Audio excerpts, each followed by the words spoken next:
الحمدللہ رب العالمین والصلاة والسلام علی رسول الامین وعلی آلہ واصحابہ اجمعین الی یوم الدین۔ محترم بھائیوں اور بہنوں، آج سورہ یوسف کا خلاصہ بیان کیا جاتا ہے۔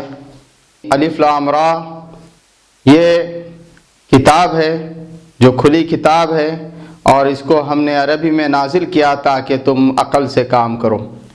اس کا شان نزول یہ ہے کہ کفاران قریش نے حضور اکرم صلی اللہ علیہ وسلم سے آ کر سوال کیا، شاید یہودیوں کے سکھانے کی وجہ سے، کہ حضرت یوسف علیہ السلام کا قصہ کیا ہے اور وہ کیسے مصر پہنچے۔ ان کا یہ خیال تھا کہ حضور صلی اللہ علیہ وسلم اگر نبی ہیں تو اسے بیان کر دیں گے، اور اگر نبی نہیں ہیں تو کچھ ٹائم لیں گے اور دوسروں سے پوچھیں گے، پھر بیان کریں گے۔ اللہ تعالیٰ نے اسی وقت اس سورہ کو نازل کیا اور اس قصے کو بیان کر دیا گیا۔ اور قرآن مجید نے نہ صرف یہ کہ اس قصے کو بیان کیا، بلکہ اس قصے کو ان لوگوں وہاں کے حالات پر چسپاں کیا۔ بتایا گیا کہ جیسے حضرت یوسف علیہ السلام کے دشمن ان کے بھائی بن گئے تھے، اور ان کی دشمنی ان کے کوئی کام نہیں آئی، بلکہ حضرت یوسف علیہ السلام کو اللہ تعالیٰ نے ترقی عطا کی اور وہ بادشاہ تک بنے۔ ایسا ہی تم لوگوں کا معاملہ ہونے والا ہے کہ تم حضور صلی اللہ علیہ وسلم کے جانی دشمن بنے ہو، اور تمہاری یہ دشمنی حضور کو کچھ نقصان نہیں پہنچائے گی، بلکہ تم ہی کو نقصان اس کا ہوگا۔ تو فرمایا گیا کہ اس قصے کو ہم بیان کرتے ہیں جو احسن القصص ہے، یعنی جتنے قصے قرآن میں سکھائے گئے ہیں ان سب سے بہترین قصہ یہ ہے، اور اس قصے میں نشانی ہے ان لوگوں کے لیے جو سوال کرتے ہیں۔ پھر فرمایا گیا کہ یوسف علیہ السلام نے اپنے والد سے کہا، ابا جان میں دیکھتا ہوں کہ میرے سامنے تارے، ایک سورج اور ایک چاند سجدہ کر رہے ہیں۔ حضرت یعقوب علیہ السلام نے کہا کہ بیٹے اپنے خواب کو بھائیوں سے بیان نہیں کرنا، وہ تم سے حسد کریں گے، اور میں سمجھتا ہوں کہ اللہ تعالیٰ تم پر اپنی نعمت کو تمام کرنا چاہتا ہے، جس طرح اس نے تمہارے آبا و اجداد حضرت ابراہیم اور حضرت اسحاق پر اپنی نعمت کو تمام کی، اور اللہ تعالیٰ حضرت یعقوب پر اور آل یعقوب پر اپنی نعمت کو تمام کرنا چاہتا ہے۔ پھر اس کے بعد یہ بات آتی ہے کہ حضرت یعقوب علیہ السلام کی پہلی بیوی سے 10 بچے تھے، 10 لڑکے تھے، اور دوسری بیوی سے حضرت یوسف اور ان کے بھائی بنیامین تھے۔ تو ان لوگوں نے آپس میں یہ سوچا کہ ہمارے والد ہماری طرف توجہ نہیں کرتے اور یوسف ہی کو چاہتے ہیں، حالانکہ ہمیں ایک پورا جتھا ہے، چلو ایسے کریں گے کہ یوسف کو قتل کر دیں گے، یا پھر اسے کسی مقام پر چھوڑ آئیں گے، اور پھر اس کے بعد آ کے ابا سے معذرت کر لیں گے، اور پھر اس کے بعد نیک بنے رہنا۔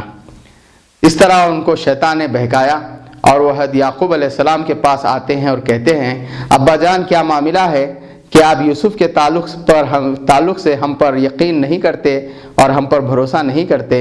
ہم لوگ کھیلنے کے لیے چاہ رہے ہیں، یوسف کو ہمارے ساتھ کر دیجئے، وہ کھیل لے گا، چر چگ لے گا۔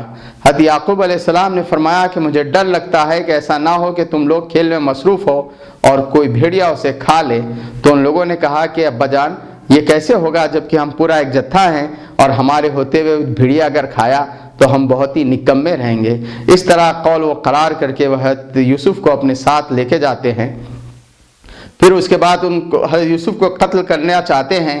ان میں سے ایک کہتا ہے کہ اسے قتل نہ کرو، بلکہ اندھے کنویں میں ڈال دو، کوئی آتا جاتا قافلہ اسے اٹھا لے جائے گا۔ اس طرح حضرت یوسف علیہ السلام کو ایک اندھے کنویں میں، یعنی ایک ایسا کنواں جس میں پانی نہ ہو، اس میں ڈال دیا جاتا ہے۔ پھر اس کے بعد یہ لوگ حضرت یوسف کا قمیص اتار کر، اسے پھاڑ کر، اسے جھوٹ موٹ کا خون لگا کر رات کے ٹائم حضرت یعقوب علیہ السلام کے پاس آتے ہیں، اور روتے ہوئے آتے ہیں اور کہتے ہیں کہ ابا جان ہم کھیل رہے تھے اور بھیڑیا آیا اور یوسف کو کھا گیا۔ اس وقت حضرت یعقوب علیہ السلام ارشاد فرماتے ہیں کہ نہیں، بلکہ تمہارے نفس نے ایک بڑے کام کو تمہارے لیے آسان کر دیا، میں صبر کروں گا اور بخوبی کروں گا۔ پھر اس کے بعد یہ ہوا کہ حضرت یوسف علیہ السلام جس کنویں میں تھے وہاں پر ایک قافلہ آیا، اور قافلے والوں نے سکا کو بھیجا، اور جب اس نے ڈول ڈالا تو اسے یوسف علیہ السلام نظر آئے۔ اس نے پکار کر کہا کہ مبارک ہو، یہاں تو ایک غلام ہے، اور پھر یوسف علیہ السلام کو نکالا گیا، اور ان لوگوں نے حضرت یوسف علیہ السلام کو چھپا لیا، اور پھر اس کو لے جا کر مصر میں بیچ دیا، تھوڑی سی قیمت پر انہیں بیچ دیا، اور وہ اس کی زیادہ قیمت کے امیدوار نہیں تھے۔ اب یہاں پر مصر میں حضرت یوسف علیہ السلام کو شاہ مصر، عزیز مصر نے خرید لیا اور وہ اپنے یہاں لے آیا، اور بیوی سے کہا اس لڑکے کو اچھا رکھو، ہو سکتا ہے کہ ہم اس کو اپنا بچہ ہی بنا لیں، بیٹا بنا لیں۔ اس طرح اللہ تعالیٰ فرماتا ہے کہ ہم نے یوسف علیہ السلام کو معاملات دنیا کیسے ہوتے ہیں وہ بتانے کے لیے یہاں پر لے آیا۔ پھر اس کے بعد حضرت یوسف علیہ السلام جب بالغ ہوئے تو اللہ تعالیٰ فرماتا ہے ہم نے انہیں علم اور حکمت سے نوازا اور باتوں کی تہ تک پہنچنا سکھایا۔ اب اس کے بعد یہ حضرت یوسف علیہ السلام کا حسن تو مشہور ہے، حسن یوسفی۔ حضرت یوسف علیہ السلام کے حسن کو دیکھ کر عزیز مصر کی بیوی آپ پر فریفتہ ہونے لگی اور ڈورے ڈالنے لگی۔ ایک دن ایسا ہوا کہ اس نے حضرت یوسف علیہ السلام سے کہا، دروازے بند کر کے کہا کہ آ جا۔ یوسف علیہ السلام نے کہا کہ میں ایسا کام نہیں کر سکتا، اس لیے کہ اللہ تعالیٰ نے مجھے منع کیا اور اس نے مجھے ایک اچھے مقام پر فائز کیا، میں ایسا کام ہرگز نہیں کر سکتا۔ وہ عورت حضرت یوسف علیہ السلام کی طرف بڑھی اور حضرت یوسف علیہ السلام دوڑتے ہوئے آگے بڑھے تو وہ پیچھے سے حضرت یوسف علیہ السلام کو پکڑ لی اور آپ کا قمیص پھٹ گیا، اور جیسے ہی حضرت یوسف دروازے کے باہر نکلتے ہیں تو وہاں پر عزیز مصر کو سامنے پاتے ہیں۔ جو ہی اس نے اپنے شوہر عزیز مصر کو دیکھا تو کہا اس شخص کی کیا سزا ہو سکتی ہے جو تمہاری گھر والی پر ڈورے ڈالے اور ہاتھ ڈالے، سوائے اس کے کہ اسے قتل کر دیا جائے یا پھر اسے قید کر دیا جائے۔ شاہ مصر کے ساتھ اس کا ایک ساتھی بھی تھا، رشتہ دار تھا، اس نے کہا کہ اگر اس شخص کا قمیص سامنے سے پھٹا ہوا ہے تو یہ عورت سچی ہے اور یہ جھوٹا ہے، اور اس کا قمیص اگر پیچھے سے پھٹا ہے تو یہ سچا ہے، عورت جھوٹی ہے۔ دیکھا گیا تو حضرت یوسف علیہ السلام کا قمیص پیچھے سے پھٹا ہوا تھا۔ تب اس نے کہا کہ یہ مرد سچا ہے، یہ عورت جھوٹی ہے۔ تب شاہ مصر نے کہا کہ اے عورت یہ تیرا ہی قصور ہے، اور یوسف علیہ السلام سے کہا کہ اے یوسف درگزر کر، عورتوں کی چال بازیاں ایسی ہی ہوتی ہے۔ اس طرح حضرت یوسف علیہ السلام بے گناہ رہے۔ اس کے بعد یہ ہوا کہ شہر میں یہ بات مشہور ہو گئی کہ عزیز مصر کی بیوی اپنے غلام پر عاشق ہو گئی ہے اور ایسی ایسی حرکتیں کر رہی ہے۔ قرآن مجید کہتا ہے جب اس نے ان کی اس مکرانہ باتوں کو سنا تو ان سب کو جمع کیا اور ایک تکیے دار جو ہے مجلس آراستہ کی اور سب کے ہاتھ میں پھل رکھ دیا اور چاقو دے دی، اور پھر حضرت یوسف علیہ السلام کو حکم دیا کہ ان کے سامنے سے گزر جائے۔ جب حضرت یوسف ان عورتوں کے سامنے سے گزرے تو انہوں نے حضرت یوسف کی حسن کو دیکھ کر وہ بہت تعجب کیے اور انہوں نے کہا کہ حاشا للہ، یہ تو کوئی بشر نہیں ہے، انسان نہیں ہے بلکہ فرشتہ ہے۔ اور ان لوگوں نے حضرت یوسف علیہ السلام کو دیکھتے ہوئے اور پھل کاٹنے کے بجائے اپنے ہاتھ کاٹ لیے۔ پھر اس کے بعد شاہ مصر کی بیوی نے کہا، زلیخا، اس نے کہا دیکھ لیا تم نے کہ یہی ہے وہ شخص جس پر میں ڈورے ڈال رہی تھی اور تم مجھ کو تان دے رہے تھے، اگر یہ میری بات کو نہیں مانے گا تو میں اسے قید بھیج دوں گی۔ یہ سننے کے بعد حضرت یوسف علیہ السلام نے چپکے سے اللہ سے دعا کی، پروردگار مجھے قید اور جیل پسند ہے بنسبت اس کے کہ ایسا برا کام کروں جس کی طرف یہ لوگ بلا رہے ہیں۔ پھر بالآخر ان لوگوں نے حضرت یوسف علیہ السلام کو جیل میں ڈال دیا۔ آپ کا کوئی گناہ نہیں تھا بلکہ آپ کا قصور جو تھا جرم بے گناہی تھی، یعنی بے گناہ آپ تھے، آپ کو جیل میں ڈال دیا گیا۔ پھر اس کے بعد یہ ہوا چند دن کے بعد دو آدمی آئے اور انہوں نے کہا کہ ہم نے خواب دیکھا ہے اور ہم چاہتے ہیں کہ خواب کی تعبیر آپ بیان کریں، ہم دیکھتے ہیں کہ آپ نیکوکار آدمی ہیں۔ حضرت یوسف علیہ السلام نے فرمایا کہ دیکھو دوپہر کا جب کھانا آتا ہے اس وقت تم لوگ آؤ، میں خواب کی تعبیر تمہیں بتا دوں گا۔ کھانے کے وقت جب وہ آتے ہیں تو حضرت یوسف علیہ السلام ان کے سامنے مختصر تقریر کرتے ہیں، اے میرے جیل کے ساتھیوں، یہ وہ علم ہے جو مجھے اللہ تعالیٰ نے عطا کیا اور میں شرک نہیں کرتا، ایک اللہ کو مانتا ہوں اور شرک نہیں کرتا، اور جو تقوی اختیار کرتا ہے اللہ تعالیٰ اس کے ساتھ رہتا ہے۔ پھر آپ نے بتایا کہ میں نے اپنے آبا و اجداد کے طریقے کو، حضرت ابراہیم، حضرت اسحاق اور حضرت یعقوب کے طریقے کو اختیار کیا، اور پھر ان کے سامنے بیان کرتے ہیں کہ اے جیل کے ساتھیوں غور کرو، کیا ایک اللہ بہتر ہے اس سے کہ ہزاروں خدا ہوں؟ تم اس پر غور کرو۔ اور اس بات پر غور کرو کہ تم سب کو مر کر اللہ کے حضور حاضر ہونا ہے۔ پھر اس کے بعد ان کے خواب کی تعبیر وہ لوگ خواب بیان کرتے ہیں۔ ایک نے کہا کہ میں نے خواب میں دیکھا ہے کہ میرے سر پر روٹیاں ہیں اور پرندے اسے نوچ کر کھا رہے ہیں۔ دوسرے نے کہا کہ میں نے خواب میں دیکھا ہے کہ میں بادشاہ کو شراب پلا رہا ہوں۔ حضرت یوسف علیہ السلام نے فرمایا کہ جو تم نے پہلے نے خواب میں دیکھا کہ سر پر روٹیاں ہیں اور پرندے اس کو نوچ کر کھا رہے ہیں، اس کی تعبیر یہ ہے کہ اسے سولی پر چڑھا دیا جائے گا اور وہ مر جائے گا اور اس کو پرندے کھائیں گے۔ اور دوسرے کی تعبیر آپ نے یہ بیان کی کہ بادشاہ کو شراب پلائے گا اور بادشاہ کے بہت قریب ہوگا۔ اور دوسرے شخص کے تعلق سے جس کے تعلق سے آپ کو گمان تھا کہ وہ رہا ہو جائے گا، اس سے آپ نے کہا جب تم رہا ہو جاؤ گے اور بادشاہ کے پاس جاؤ گے تو پوچھنا کہ میرے تعلق سے پوچھنا کہ میرا کیا قصور ہے۔ قرآن مجید کہتا ہے کہ یہ شخص بھول گیا اور شیطان نے اسے بھلاوے میں ڈال دیا اور اسے یاد نہیں آیا اور برسوں تک حضرت یوسف علیہ السلام جیل میں پڑے رہے۔ پھر ایک روز ایسا ہوا کہ بادشاہ نے خواب میں دیکھا کہ 7 دبلی گائیں ہیں اور 7 موٹی گائیں ہیں، اور موٹی گایوں کو 7 پتلی اور دبلی گائیں کھا رہی ہے، اور 7 ہرے بال ہے اور 7 سوکھے بال ہے۔ یہ خواب دیکھ کر وہ پریشان ہوا اور اس نے اپنے درباریوں سے پوچھا کہ کیا تم خواب کی تعبیر جانتے ہو؟ انہوں نے کہا یہ تو ڈراؤنی خواب ہے، ہم اس کی تعبیر نہیں جانتے۔ یہ سن کر اس شخص کو یوسف علیہ السلام یاد آئے اور اس نے کہا کہ مجھے یوسف کے پاس جانے دو، میں خواب کی تعبیر ان سے پوچھ کر آتا ہوں۔ اور وہ حضرت یوسف علیہ السلام کے پاس آتا ہے اور کہتا ہے کہ اے سراپا سلامتی یوسف، بادشاہ نے یہ خواب میں دیکھا ہے، اس کی کیا تعبیر ہے؟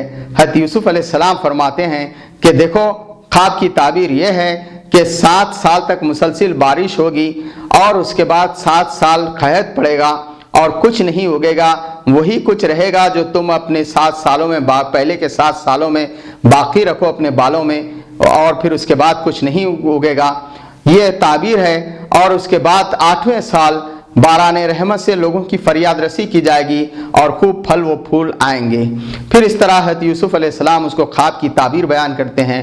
وہ بادشاہ سے آ کر کہتا ہے کہ خواب کی تعبیر یہ ہے، لیکن چونکہ بادشاہ نے خواب دیکھا تھا ڈراؤنی خواب، اس نے کہا کہ مجھے یوسف کو میرے پاس بلاؤ۔ تو بادشاہ کا فرستادہ یوسف علیہ السلام کے پاس جاتا ہے جو قید میں ہے اور کہتا ہے کہ بادشاہ بلا رہے ہیں۔ کوئی دوسرا آدمی ہوتا تو بڑی خوشی سے آ جاتا، قید سے واپس آنا ہے، بادشاہ بلا رہے ہیں، لیکن یوسف علیہ السلام نے جانے سے انکار کر دیا اور کہا کہ تم اپنے بادشاہ سے جا کر پوچھو، اپنے رب سے جا کر پوچھو کہ ان عورتوں کا کیا قصہ ہے جنہوں نے اپنے ہاتھ کاٹ لیے تھے۔ تو پھر شاہ مصر، عزیز مصر، اپنے عورتوں کو بلاتا ہے اور پوچھتا ہے کہ کیا قصہ ہے۔ تو اس کی عورت کہتی ہے کہ وہ حق ظاہر ہو گیا، یہ میں ہی تھی جو اسے لبھانے کی کوشش کی اور یہ میں ہی قصوروار تھی، یوسف میں تو کوئی غلطی نہیں تھی، وہ سراپر سلامتی تھے۔ اس طرح حضرت یوسف علیہ السلام کی بے گناہی سارے ملک میں پھیل گئی کہ آپ اتنے نیک آدمی ہیں۔ پھر اس کے بعد وہ آ کر کہتا ہے کہ ان لوگوں نے، بادشاہ نے آپ کو بلایا تو آپ نے آ کر کہتے ہیں کہ میں نے یہ اس لیے پوچھا تاکہ بادشاہ یہ جان لے کہ میں اس کی امانت میں خیانت کرنے والا نہیں ہوں، اور جو امانت میں خیانت کرتا ہے اللہ تعالیٰ اس کو پسند نہیں کرتا۔ میں اپنی نفس کی کوئی بڑائی اور اچھائی بیان نہیں کر رہا ہوں، نفس تو ایسا ہے انسان کا جو برائی کی طرف اکساتا ہے، لیکن جس پر اللہ تعالیٰ رحم کرے وہ گناہوں سے بچ جاتا ہے۔ اس طرح حضرت یوسف علیہ السلام سے شاہ مصر بات چیت کرتا ہے اور آپ سے بہت متاثر ہوتا ہے، اور پھر اس کے بعد کہتا ہے کہ آپ ہی اس کو سنبھالیے۔ تو یوسف علیہ السلام کہتے ہیں کہ میرے ہاتھ میں آپ خزانے کی کنجیاں دے دیجئے، اور میں جو ہے امانت دار بھی ہوں اور علم بھی رکھتا ہوں۔ اس طرح حضرت یوسف عملاً شاہ مصر بن جاتے ہیں، مصر کے بادشاہ بن جاتے ہیں۔ حضرت یوسف علیہ السلام کے بھائی غلہ لینے کے لیے آتے ہیں۔ آپ راشننگ کا ایسا سسٹم کر دیتے کہ سارے لوگ دور دراز سے جو ہے شہر کے دارالخلافہ میں آتے تھے۔ حضرت یوسف علیہ السلام اپنے بھائیوں کو پہچان لیتے ہیں لیکن ظاہر نہیں کرتے کہ میں تمہارا بھائی ہوں، اور وہ غلہ لے کر آتے ہیں۔ آپ ان سے باتوں میں پوچھ لیتے ہیں کہ تمہارے بھائی و بہن کتنے ہیں؟ وہ بتاتے ہیں کہ ایک اور بھائی ہے۔ تو حضرت یوسف علیہ السلام فرماتے ہیں اگلی بار تم اپنے بھائی کو، چھوٹے بھائی کو بھی ساتھ لانا، ورنہ ہم تمہیں غلہ نہیں دیں گے۔ وہ کہتے ہیں کہ ہمارے ابا بہت ضعیف ہیں اور وہ چھوڑنے کے لیے تیار نہیں ہیں۔ آپ کہتے ہیں کہ ضرور لے آؤ۔